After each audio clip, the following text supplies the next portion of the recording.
Welcome to Field Notes. I'm Jennifer Bearden with the University of Florida IFAS Extension in Okaloosa County. Recently, I read a national news headline that was shocking. It was meant to be shocking. It was meant to incite fear. A consumer watchdog group bought a box of strawberries from a store and they sent them to an EPA-approved lab, and then they exaggerated the lab results. They reported finding 12 pesticide residues found on these conventionally grown strawberries, with 8 of these being PFAS. So I'm going to pick this apart for you. I'm glad they sent these to an EPA-approved lab. The results are valid. Their interpretation of these results is where I take offense. First, EPA sets tolerance levels for pesticide residues allowed on foods. There's a lot of complicated science that goes into this process, so I don't have enough time in this program to talk through the whole process. But they set tolerance levels so that they are reasonably certain that no harm will come from those levels.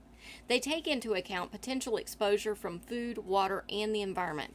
They focus on the most vulnerable populations, the infants and the children. They also look at the pesticide's toxicity, both acute toxicity and chronic toxicity. That being said, all of the detected pesticides were well below these tolerances. These numbers were reported in parts per billion when tolerances are in parts per million. The next fear they are trying to sell is about forever chemicals, or PFAS. PFAS. There's a lot of scientific study on this topic right now, but we still don't have all the answers. There are thousands of these forever chemicals, not just used by agriculture. There has been some correlation of these forever chemicals to health problems, but the correlation is loose and we don't know which forever chemicals are problematic. We need to study these chemicals more. They're selling fear, but we need to stay calm.